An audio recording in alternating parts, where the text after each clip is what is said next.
Good morning, students.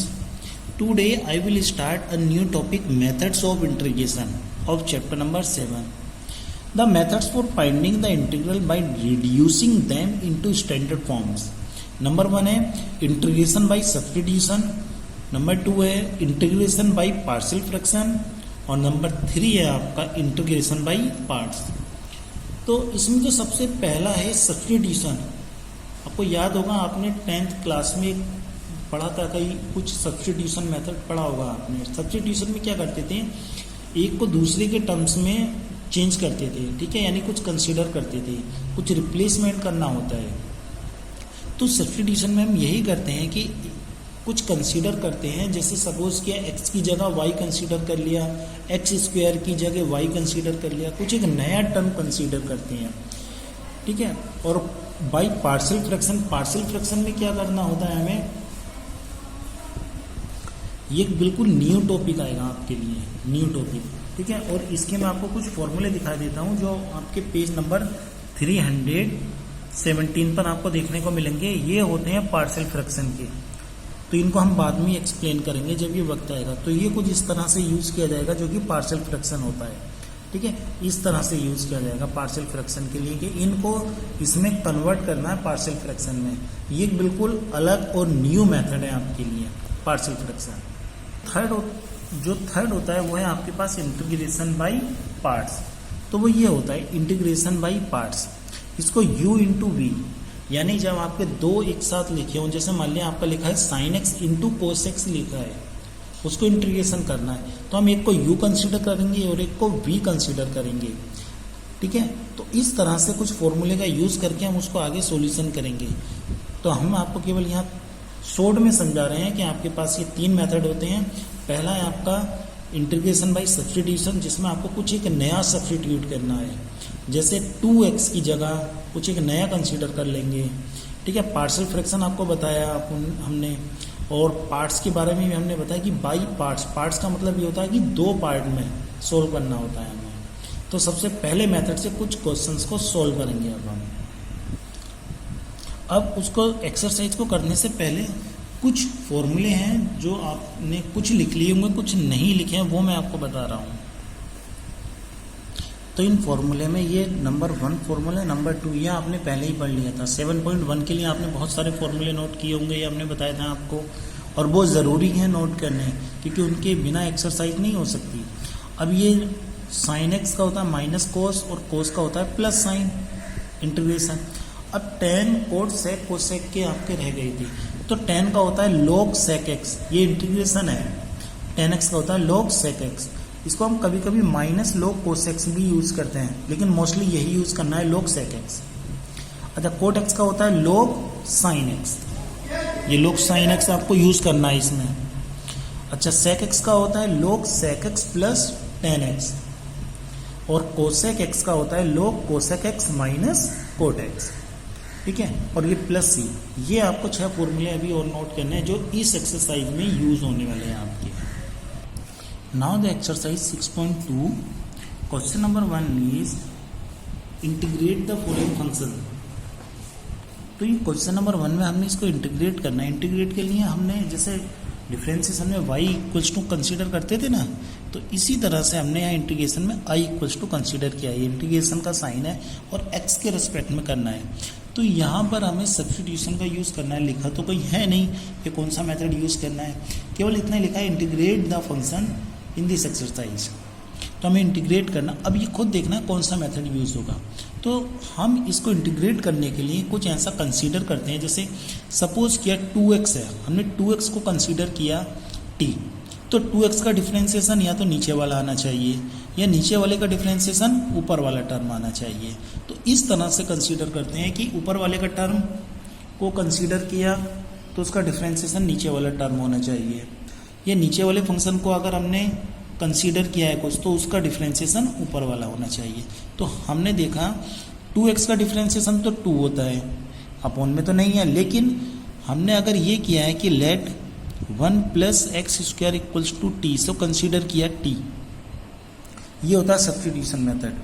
तो t consider किया तो इसका डिफरेंशिएशन 1 का हो जाएगा 0 और 2 एक्स स्क्वायर का कितना हो जाएगा 2x इक्वल्स टू टी का क्या हो जाएगा dt अपॉन dx।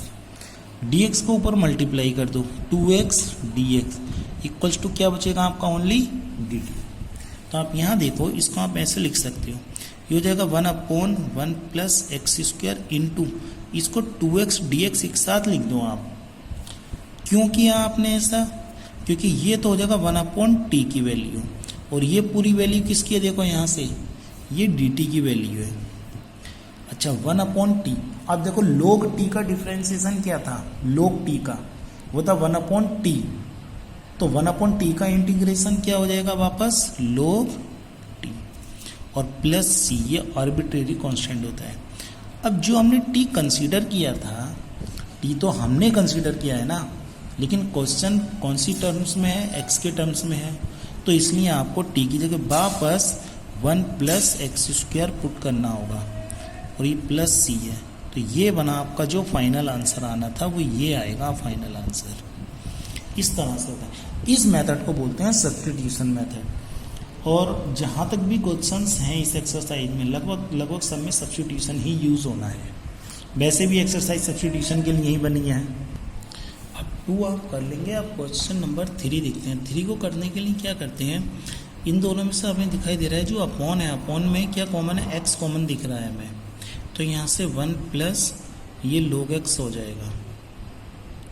ठीक है, इसमें एक काम कर लेते हैं, जो 1/1 प्लस ये log x है इसको एक साथ लिख दिया और ये जो x है ना इसको हमने क्या कर दिया 1/x और dx ऐसे लिख दिया।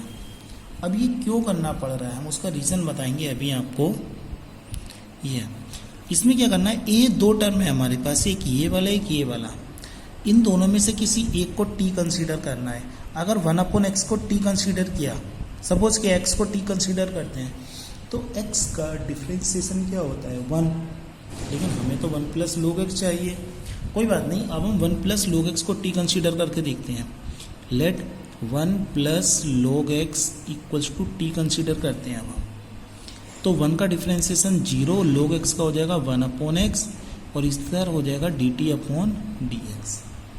ठीक है, x के रेस्पेक्ट में dx को ऊपर ले आओ तो 1/x dx इक्वल टू क्या आएगा dt। ये हमने इसलिए किया क्योंकि अब देखो ये जो वैल्यू है इसकी जगह हम dt पुट कर सकते हैं। तो नेक्स्ट लाइन में इसको हमने क्या कंसीडर किया था t, इस पूरे को क्या वैल्यू आई इसकी dt, तो ये क्या बनेगा 1/t। अब log t का डिफरेंशिएशन क्या था 1/t, तो 1/t का इंटीग्रेशन भी क्या होगा log t प्लस c, और t को ऐसे नहीं छोड़ना है, t की वापस वही वैल्यू पुट करनी है जो हमने कंसीडर की थी। तो t की वैल्यू क्या कंसीडर की थी आपने 1 प्लस log x। ये ध्यान रखना है, t को वापस उसी जगह पुट करना है, वरना आपका आंसर अधूरा रह जाएगा, मार्क्स आपके ही कटेंगे। अब क्वेश्चन नंबर 4 देखें आप, यहाँ लिखा है integration sine x into sine bracket cos x D x, यानी साइन एक्स पूरा नहीं है, साइन का फंक्शन जैसे एक्स होता है ना, एक्स की जगह कोस एक्स लिखा है, तो हम यहाँ साइन एक्स को टी मान सकते हैं या कोस एक्स को। अगर साइन एक्स को टी मानेंगे तो डिफ्रेंसिएशन होता है कोस एक्स, लेकिन ये वाला कोस एक्स काम नहीं करेगा क्योंकि साइन का फंक्शन है, इसलिए हम इसको अलग नहीं कर सकते इसके साथ। ठीक है, लेकिन हाँ ये कर सकते हैं कि कोस एक्स को हम टी मानते हैं अगर, ठीक है, अगर हमने इस कोस एक्स को टी कंसीडर कर लिया तो कोस एक्स का डिफरेंशिएशन होता है sine x D T upon D x, x के रेस्पेक्ट में है टी का। अब हमें यहाँ तो ओनली चाहिए साइन एक्स डी एक्स, तो इधर जाकर हो जाएगा माइनस का डी टी। ठीक है, तो ये साइन एक्स डी एक्स, अगर सपोज करो हम साइन एक्स को मानते हैं तो साइन एक्स की जगह आता है cos x D x, cos x D x, लेकिन कोस एक्स डी एक्स तो सेपरेटली होना चाहिए था ना, लेकिन cos x D x into में होना चाहिए था, लेकिन ये कोस एक्स तो साइन का खुद फंक्शन है इसलिए अलग नहीं कर सकते। तो हम एक काम करते हैं, पहले ये साइन कोस एक्स को पहले लिख लेते हैं और ये वाला जो साइन एक्स है इनको एक साथ लिख देंगे आगे। ये हम इसलिए कर रहे हैं क्योंकि ये साइन तो ऐसे रहा। अब देखो ये जो कोस एक्स है इसको हमने क्या कंसीडर किया है टी, तो यहाँ लिख देंगे टी, और इस पूरे की वैल्यू क्या मिली है आपको, इसकी जगह आपका आएगा माइनस का डी टी।